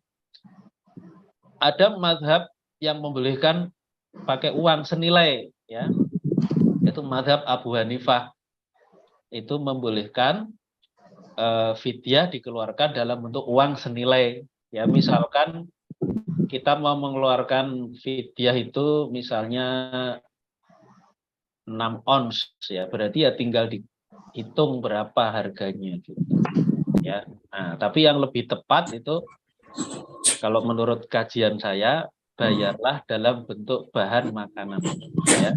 Sesuai dengan firman Allah dalam Quran kan disebutkan wa 'alal ladzina yutiqunahu fidyatun ta'amu miskin. Jadi bagi orang-orang yang sudah tidak kuat atau tidak mampu berpuasa, seperti tadi ya, orang-orang yang lanjut usia yang tidak kuat puasa, kemudian yang kedua orang yang sakit yang tidak kuat puasa, yang tidak bisa diharap sembuh, kemudian yang ketiga tadi ya, orang yang udah meninggal dan punya utang puasa, oleh anaknya ini dikeluarkan dalam bentuk fidyah. Nah itu fidyatun, ayat itu mengatakan wa 'alal ladzina yutiqunahu fidyatun ta'amu miskin. Jadi untuk orang-orang yang sudah tidak kuat berpuasa itu dia wajib mengeluarkan fidyah yang berupa bahan makanan to'am, ya, bagi orang-orang miskin. Jadi yang lebih tepat itu ya bentuknya beras, bukan yang sudah dimasak gitu. Ya, Kalau jumlahnya banyak, kalau sudah dimasak juga nanti basi ya. Ya lebih baik yang berupa beras saja. Kalau ingin memberikan yang nasi sebagai tambahan ya boleh aja sebagai tambahan. Ya, tapi tidak menggantikan beras. Jadi kasihkan beras, mau ditambah nasi ya boleh-boleh aja. Ditambah uang ya boleh-boleh aja. Tapi itu sifatnya tambahan, ya, tidak menggantikan fidyahnya itu sendiri yang berupa beras, ya, gitu. Baik, syukran Ustaz. Lanjut ke pertanyaan selanjutnya dari Ibu Nisa. Ya, Assalamualaikum Ustaz. Waalaikumsalam. Yang dimaksud dengan perjalanan atau safar yang seperti apa? Ini mungkin kaitannya dengan diperbolehkannya tidak puasa, Ustaz. Oh iya. Jadi gini, berpuasa yang dimaksud dalam ayat tadi Al-Baqarah 184, ya, wa mangkana maridun au ala safarin fa'iddatum min ayyamin ukhar. Barang siapa yang sakit dan dalam perjalanan lalu dia berbuka atau puasanya dia batalkan, maka dia wajib menggantinya pada hari-hari yang lain. Nah, safar yang dimaksud itu adalah safar atau perjalanan yang tujuannya itu ada jarak minimal yang disebut dengan masafatul qasar, jarak qasar sholat. Ya, jarak yang dibolehkan kita mengqasar sholat. Nah, itu kalau dalam hadis, ya, ini jarak yang asli dalam satuan aslinya itu disebut 16 farsakh 16 farsakh. Nah, kalau dikonversi ke kilometer itu 88,7 kilometer. Nah, ini penting dicatat nih, jangan lupa.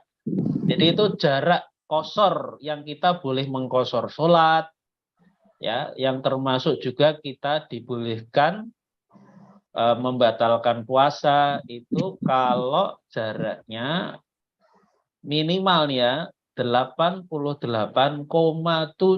kilometer. Ya, itu boleh kita nggak puasa. Tapi nanti wajib mengqadha.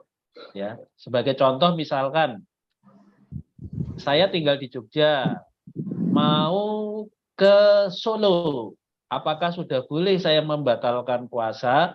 Jawabannya belum, karena jarak dari Jogja ke Solo itu hanya sekitar 60 kilometer. Jadi belum boleh saya mengqashar sholat atau menjamak sholat. Belum boleh. Ya.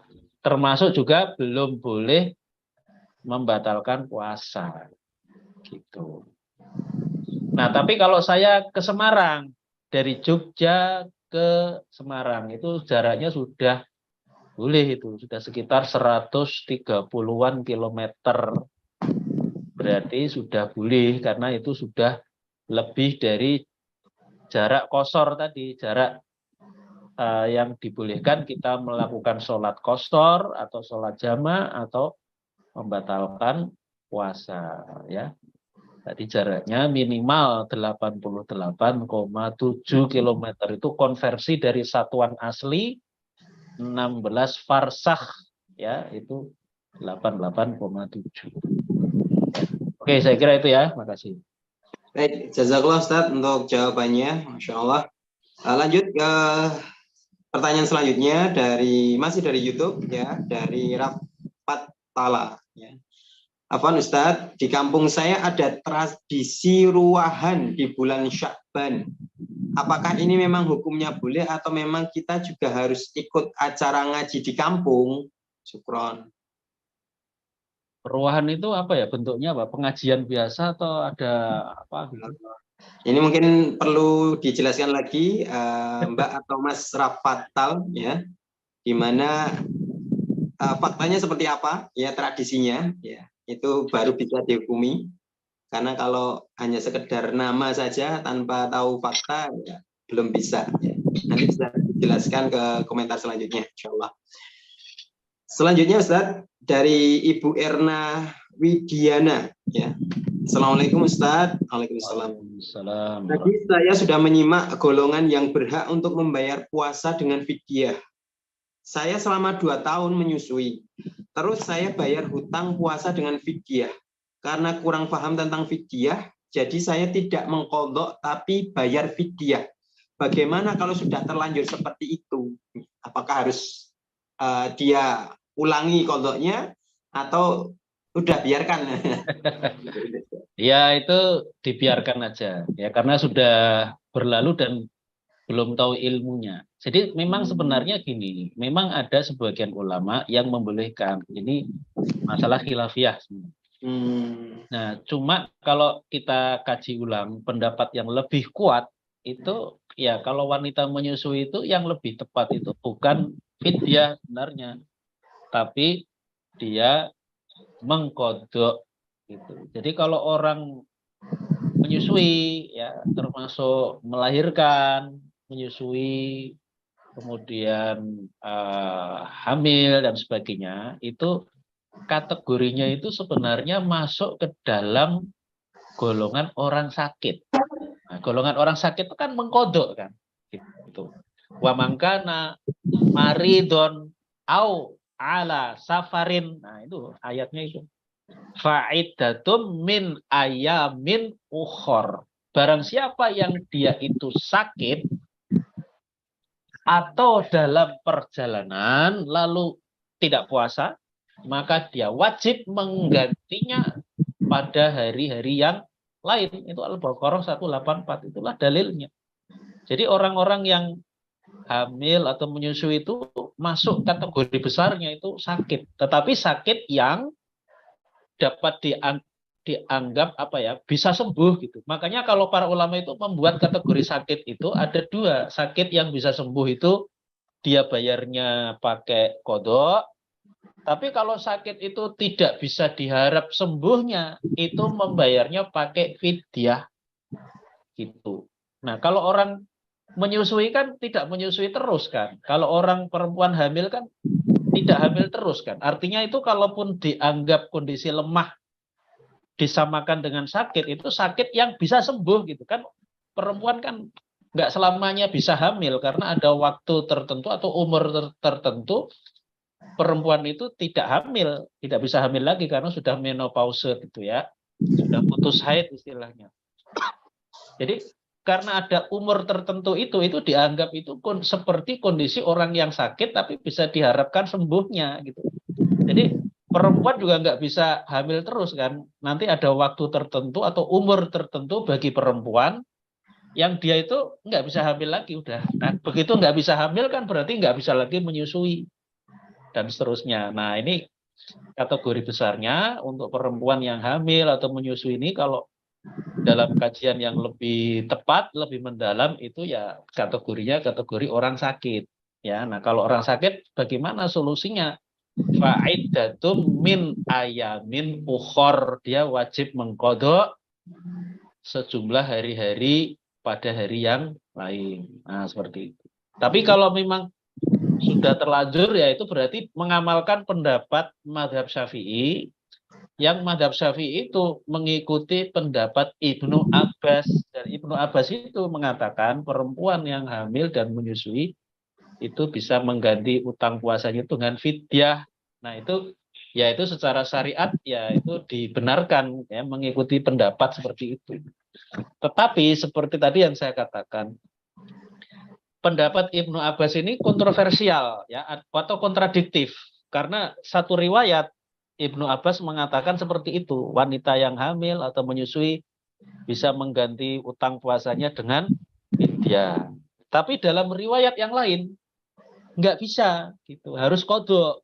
Nah, ini kan berarti ada kontradiksi antara pendapat yang satu dengan yang lain, padahal itu sama-sama dari Ibnu Abbas gitu. Nah, ini menjadi problematik ya dalam istilah ilmu hadis itu istilahnya ada ta'arud. Nah, ketika ada ta'arud, kontradiksi ya kembalikan pada dalil yang lebih jelas. Nah, dalil yang lebih jelas itu ya kembali kepada surat Al-Baqarah 184 tadi ya, wa mangkana maridon au ala safarin fa'iddatum min ayamin ukhor. Jadi ketika orang itu sakit atau dalam perjalanan, maka kalau dia berbuka puasa atau membatalkan puasa atau tidak puasa atau membatalkan puasa, maka dia wajib mengqadha. Nah, gitu. Jadi kalau sudah terlanjur ya nggak apa-apa. Tapi setelah kita tahu ada pendapat yang lebih kuat argumentasinya, nah untuk ke depan itu berarti kalau misalnya hamil lagi atau menyusui lagi ya berarti solusinya itu diqadha ya, bukan diganti dengan fidyah. Gitu. Makasih. Baik, jazakallah Ustaz untuk jawabannya. Begitu Ibu Erna ya, untuk yang sudahlah ya. Untuk yang ke depan insya Allah diperbaiki lagi insya Allah, dengan mengqadha ya. Selanjutnya dari Ibu Dias Anggrayani. Assalamualaikum Ustaz. Untuk penjelasan tentang anak yang membayarkan fidyah karena orang tuanya meninggal, apakah ini juga berlaku jika orang tua tersebut selama hidupnya tidak pernah berpuasa, bukan karena alasan syar'i? Ya, sama saja. Jadi baik dia puasa itu ditinggalkan karena ada alasan syar'i atau tidak ada alasan syar'i ya sama, intinya itu utang ya. Jadi itu harus tetap diqadha. Nah, cuma yang menjadi pertanyaan itu mengapa kok ayah kita atau ibu kita itu selama hidupnya itu kok enggak puasa? Itu menurut saya itu zaman sekarang itu ya aneh itu ya.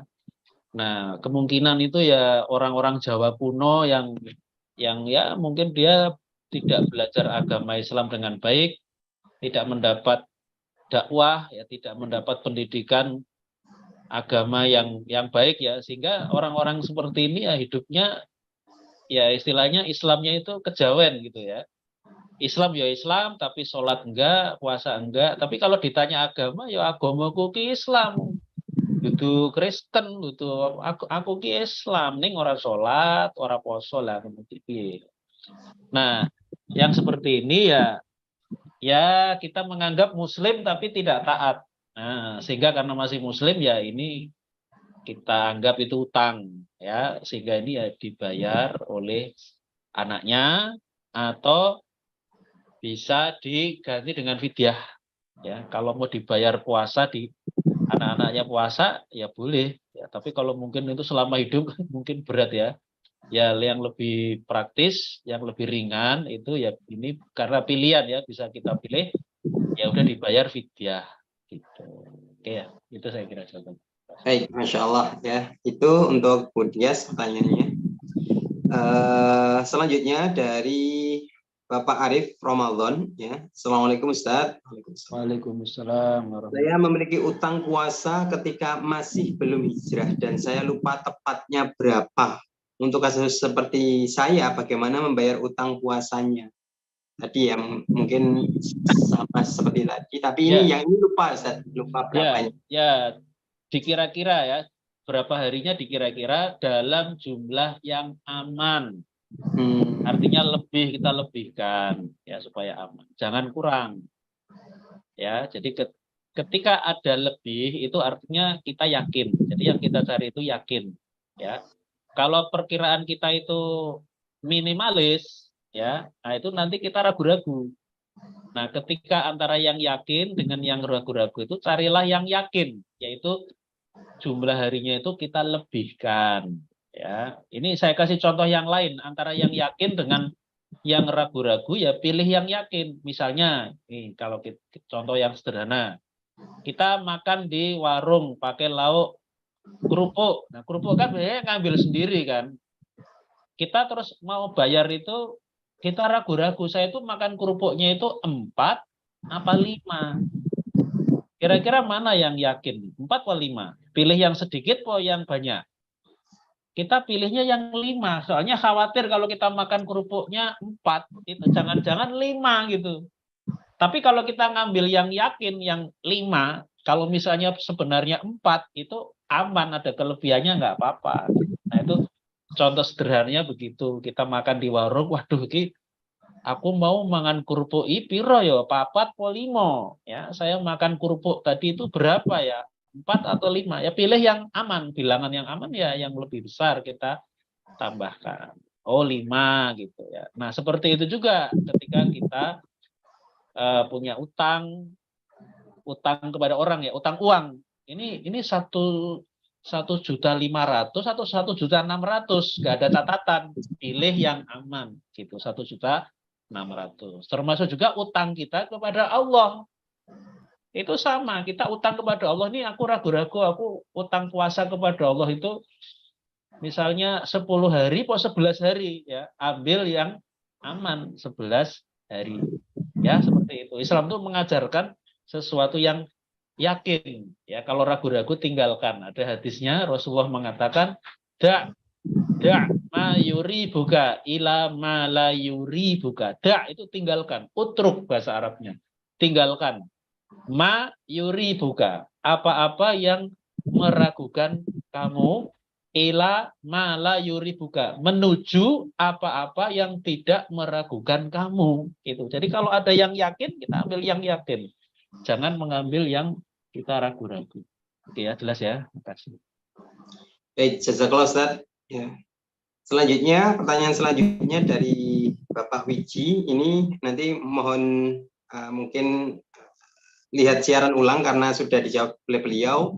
Gimana orang tua ketika tidak berpuasa, apakah kemudian dibayar ahli warisnya? Selanjutnya dari Mbak Amin Resiati, ya. Jadi kalau puasa kan suami istri masing-masing. Kalau memberi makan 60 orang miskin, itu masing-masing atau suami istri cukup memberi makan 60 fakir miskin. Ya, ini kan kaitannya tadi ya. Suami istri berhubungan badan di siang hari di bulan Ramadan. Nah, ini siapa yang wajib membayar kafarot itu 60 orang? Apakah suami saja ataukah istri juga atau bagaimana? Nah, itu tergantung fakta hubungan itu. Kalau suami memaksa, nih suami, istri sebenarnya merasa terpaksa, istri nggak mau. Tapi ya bagaimana? Nah, kalau istri dalam kondisi dipaksa, dia sebenarnya tidak rela, maka yang membayar fidyah itu hanya suami. Itu kalau dalam hubungan badan itu istrinya itu tidak rela, dia merasa dipaksa. Itu yang membayar 60 orang tadi itu hanya suami. Tapi kalau suami dan istri itu dua-duanya suka sama suka, tidak ada yang merasa terpaksa, berarti yang membayar fidyah itu siapa? 60 orang memberi makan 60 orang miskin itu. Dua-duanya, suami dan istri masing-masing. Suami membayar fidyah ke 60 orang, istri juga membayar memberi makan 60 orang. Ya, jadi itu dilihat faktanya gitu. Kadang-kadang ada suami yang maksa istri, istrinya sebenarnya nggak mau. Dia mengingatkan suaminya, Mas, ini bulan Ramadan masuk kayak gini. Nah, istrinya nggak mau. Nah, berarti ini yang bayar 60 orang miskin itu suaminya aja, ini istri terpaksa soalnya. Tapi kalau suami dan istri itu suka sama suka, tidak ada yang merasa terpaksa, ya dua-duanya. Dia berdua, mereka berdua wajib. Ya sebenarnya itu sebenarnya harus berusaha puasa dulu ya, puasa 2 bulan berturut-turut. Saya menjawab dengan asumsi sudah nggak mampu puasa. Tapi kalau masih kuat puasa ya nggak boleh loh ya. Ini ketentuannya kalau masih kuat puasa nggak boleh langsung memilih memberi 60 orang miskin, nggak boleh. Jadi kalau masih kuat puasa ya yang namanya berhubungan badan itu kan urutannya kafarotnya, penebus dosanya itu ada 3 urutan, harus dilakukan secara urut, nggak boleh langsung milih puasa, nggak boleh milih langsung memberi makan 60 orang miskin, nggak boleh ya. Jadi membebaskan budak, nah ini karena budak sudah tidak ada ya, ini nggak bisa. Yang kedua, puasa 2 bulan berturut-turut. Kalau masih kuat puasa, ini yang wajib dilakukan, nggak boleh memberi makan 60 orang miskin ya, gitu. Nah, tapi kalau udah tua, udah 60 tahun lebih, udah nggak kuat puasa, ya apa boleh buat ini memberi makan 60 orang miskin. Oke, tadi sudah saya jawab sebenarnya, tapi ini kita ulang supaya kita tidak menggampangkan. Jadi kalau ada kasus suami istri campur di siang hari bulan Ramadan, ya nggak boleh langsung kafarotnya itu atau penebus dosanya milih 60 orang miskin, nggak boleh ya. Nah, ini kejujuran kita, ini kita sendiri yang nanti bertanggung jawab ya kepada Allah. Ya kalau masih kuat puasa ya puasalah 2 bulan berturut-turut, nggak boleh langsung milih yang gampang beri makan 60 orang miskin. Oke ya, saya kira itu. Terima kasih. Baik, jazakallah Ustaz. Nah, itu untuk Ibu Amin untuk jawabannya. Ya, jadi di cross check dulu siapa yang memaksa, itu yang bertanggung jawab. Masya Allah. Selanjutnya dari Ummu Muwafaq ya. Assalamualaikum Ustadz, izin bertanya, jika ada orang tua selama hidupnya tidak pernah berpuasa Ramadan dan sudah meninggal, bagaimana seharusnya syariat Ustadz? Apakah anak juga berkewajiban membayar fidyah mengkodok puasa? Nah, ini tadi sudah dijelaskan oleh beliau bahwa anak mempunyai kewajiban untuk mengkodok ya, untuk orang tuanya yang ketika masa hidupnya tidak berpuasa Ramadan ya. Sebagaimana hutang ya, itu akan dibayar oleh ahli warisnya. Selanjutnya pertanyaan dari YouTube Ustadz, Bapak Rustamaji ya, bagaimana Ustadz orang yang nggak tahu bahwa hari itu sudah masuk puasa Ramadan hari pertama karena ada perbedaan mulainya puasa sehingga terjadi hubungan suami istri, bagaimana menurut hukum Islam? Ya, jadi kalau belum tahu ya itu tidak apa-apa karena belum ada informasi bahwa bulan Ramadan sudah masuk misalnya, belum ada informasi. Ya, jadi itu kalau belum ada informasi itu dihukumi bulan sebelumnya, yaitu bulan Sya'ban. Nah, kalau berhubungan badan di siang hari di bulan Sya'ban, boleh apa tidak? Ya jawabannya boleh, nggak apa-apa suami istri. Karena belum tahu informasi datangnya bulan Ramadan. Tapi kalau itu sudah ada informasi sejak pagi, itu ya tidak boleh. Itu berarti sudah berdosa. Ya, maka harus menebus dosanya itu dengan kafarot, ya, penebus dosa secara urut, ya, sesuai kemampuan. Pertama, memerdekakan budak 1 orang. Kalau tidak ada, yang kedua adalah berpuasa 2 bulan secara berturut-turut. Kalau tidak mampu, baru yang ketiga memberi makan berupa beras, ya, kepada 60 orang miskin. Gitu. Oke, makasih. Baik, jazakallah Ustaz untuk jawabannya. Selanjutnya pertanyaan dari Mas Arrodia, ya, itu bisa disimak siaran ulangnya karena jawabannya sama. Kaitannya dengan menyusui yang bersambung, ya. Nanti bisa dilihat siarannya. Selanjutnya dari Ibu Salindri, ya. Bismillah, Ustadz izin bertanya. Ada sepasang suami istri yang bermesraan di siang hari pada bulan Ramadan hingga pihak semua klimaks tanpa terjadi jima. Apakah dihukumi sama dengan Pak Istri yang melakukan jima di siang hari bulan Ramadan? Ini ternyata bermesraan, cuma bermesraan Ustaz. Ya, tapi kok tidak kok. Ya kalau sampai klimaks, ya itu berarti batal, ya, puasanya.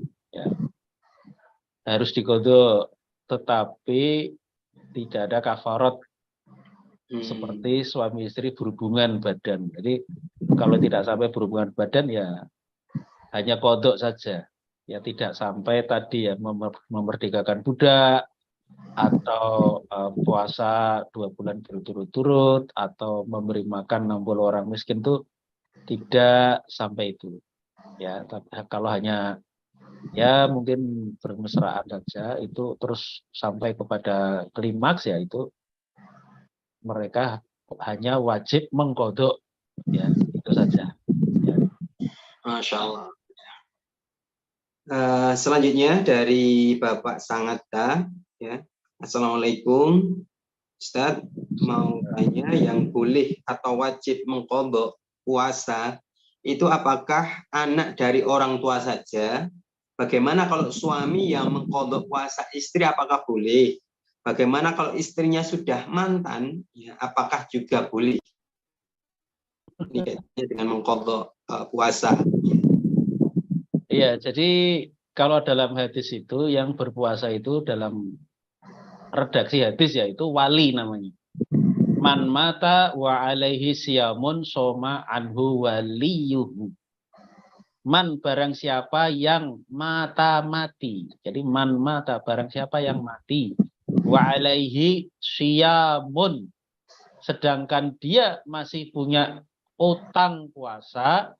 Soma anhu waliyuhu. Maka walinya itu bisa mengganti puasanya itu. Nah, wali ini kalau dalam tafsiran para ulama, ini artinya adalah keluarga atau kerabat, ya, keluarga atau kerabat, mungkin anak-anaknya, ya, mungkin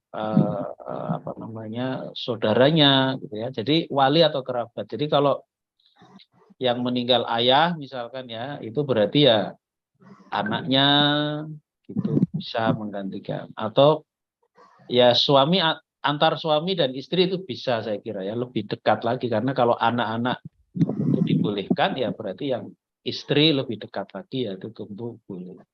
Tapi kalau mantan, ya saya kira itu enggak, ya. Kalau mantan suami atau mantan istri, karena sudah putus hubungan, ya, suaminya yang ya itu maksudnya kalau wali itu, kalau dalam kitab-kitab yang saya baca itu keluarga atau kerabat, ya, gitu. Wallahu a'lam bishawab. Masya Allah, ya. Itu, ya, Mas Sangatta, ya. Lanjutannya dari Ibu Erna, izin bertanya jika dulu sakit tidak puasa sudah dengan fidyah aja, gimana sekarang harus qadha? Tadi sudah dijelaskan oleh Ustaz Siddiq.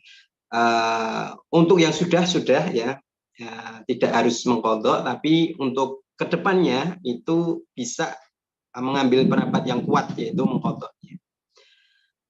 Selanjutnya dari Ibu Yuni, ya, ini sepertinya pertanyaan terakhir Ustadz, ya. Assalamualaikum Ustadz. Waalaikumsalam warahmatullahi wabarakatuh. Saya pernah dapat info dari ustazah saya, jika tidak berpuasa karena sedang hamil atau menyusui, kalau mengqadha puasa atau fidyah harus dilihat kondisi saat tidak berpuasa, saat itu alasannya. Apakah kekhawatiran kepada si bayi atau hanya si ibu yang tidak kuat? Kalau kekhawatirannya kepada bayi 100% wajib qadha saja. Namun kalau alasannya karena ibunya tidak kuat puasa, wajib qadha dan fidyah. Bagaimana menurut Ustadz? Ya, ini mungkin perlu saya cek dulu ya. Saya soalnya pernah membuat juga tulisan ya. Sebentar saya cek. Saya ada tulisan.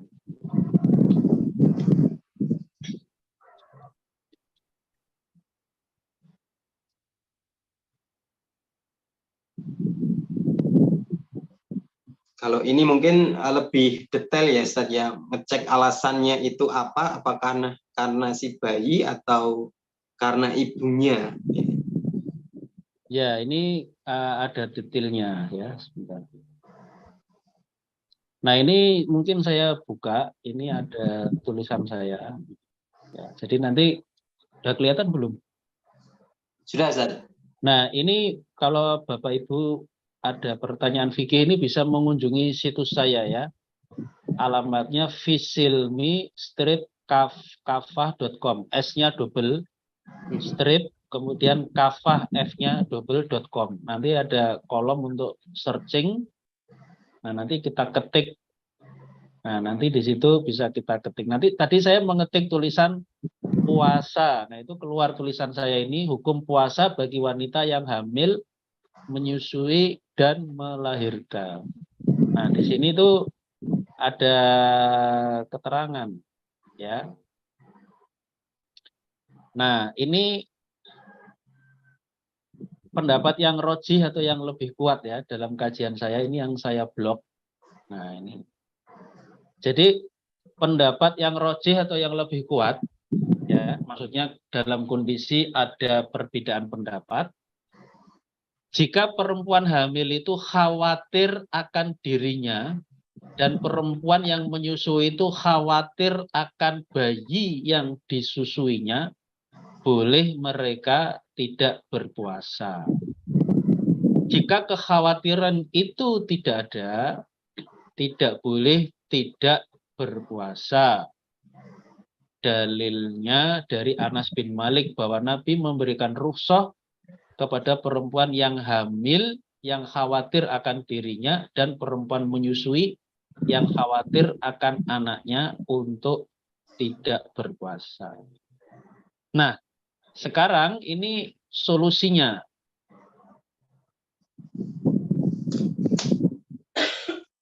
Bagaimana kalau perempuan yang hamil atau menyusui itu apakah wajib mengqadha puasanya? Jadi gini, apakah perempuan hamil dan menyusui wajib mengqadha puasanya?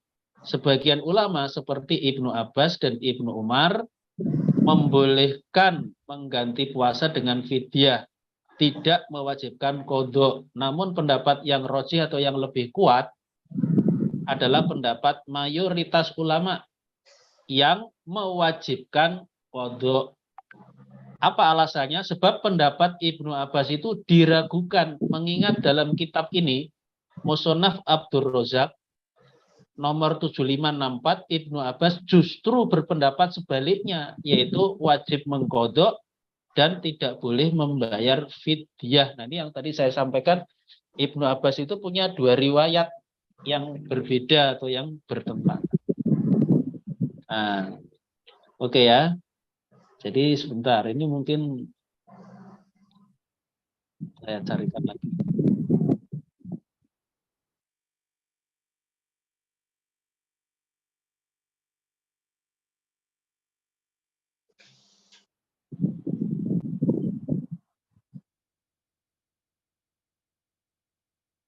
Ya, mungkin sementara itu dulu jawabannya. Barangkali kalau nanti ada kesempatan saya sempurnakan lagi. Barangkali nanti Bapak Ibu bisa juga membaca tulisan saya di situs visilmi-kafat.com. Oke, sementara itu ya. Makasih. Jazakallah Ustaz. Jazakallah Ustaz, ya. Jadi itu untuk Ibu Yuni ya. Nanti bisa lebih lengkapnya kunjungi web Visilmi Kafah ya. Nanti bisa di searching di Google ya, dan membaca lebih lengkap lagi insya Allah. Baik, alhamdulillah karena sudah waktunya hampir mau asar ya. Insya Allah ya, untuk bincang-bincang bareng kita cukupkan sekian pada kesempatan siang hari ini. Kami ucapkan jazakallah kepada Ustadz Siddiq Al-Jawi yang sudah menyempatkan waktunya untuk kemudian sharing, untuk kemudian berbagi ilmu pada jamaah Salis Group ya.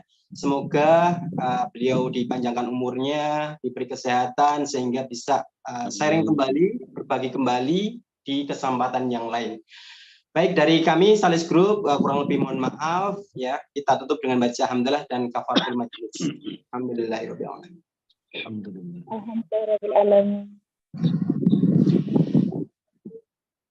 Sekian, jazakallah Ustaz. Ya, sama-sama. Saya akhiri. Wassalamualaikum warahmatullahi wabarakatuh.